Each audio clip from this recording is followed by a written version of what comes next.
Olá, eu sou o Pedro e esse é mais um vídeo do canal O Que Me Ajuda. No vídeo anterior começamos nosso estudo para tentar responder a pergunta de que é composta a matéria. Vimos que os estudos sobre a composição da matéria se iniciaram com os filósofos gregos. Porém, a primeira teoria amplamente aceita foi proposta em 1808 por John Dalton. Segundo Dalton, a matéria é formada por partículas esféricas, maciças e indivisíveis, os átomos. Cada elemento é formado por um tipo específico de átomo que se assemelham entre si pela sua massa, e em uma reação química há apenas o rearranjo dos átomos. Agora vamos avançar cerca de 100 anos para o final de 1800, quando J. J. Thomson descobriu a primeira partícula subatômica, o elétron. Para chegar a essa conclusão, ele teve de realizar uma série de experimentos. Vamos observar agora os experimentos realizados por Thomson. Inicialmente, Thomson utilizou uma ampola de vidro, na qual foi retirado praticamente todo o ar do seu interior, criando um vácuo. No interior dessa ampola eram inseridos dois eletrodos metálicos, nos quais é aplicada uma diferença de potencial. Thomson observou a formação de um feixe luminoso entre os eletrodos. Ao observar a sombra formada pelo eletrodo positivo, Thomson concluiu então que esses raios luminosos partiam do eletrodo negativo em direção ao eletrodo positivo. Seriam então partículas em movimento.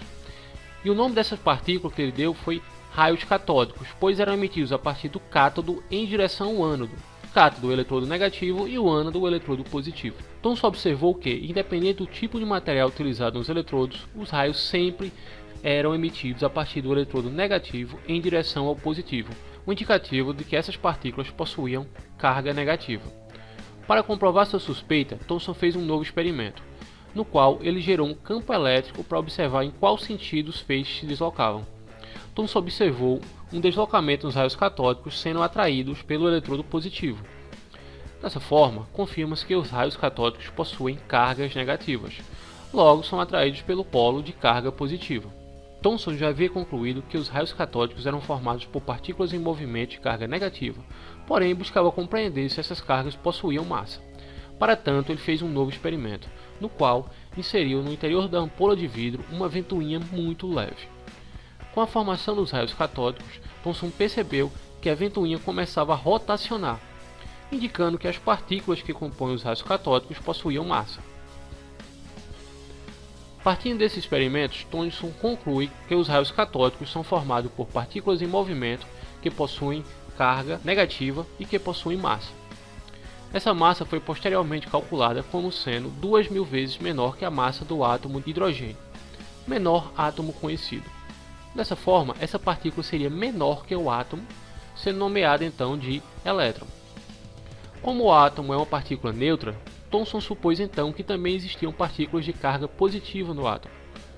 Thomson propôs assim uma nova teoria atômica, na qual o átomo seria um aglomerado de partículas carregadas negativamente. Nesse vídeo nós vimos como Thomson realizou uma grande massa de cargas utilizando raios catódicos para comprovar a existência de partículas menores que os átomos, os elétrons. Segundo Thomson, sendo o átomo neutro, também existia uma série de partículas positivas aglomeradas às negativas.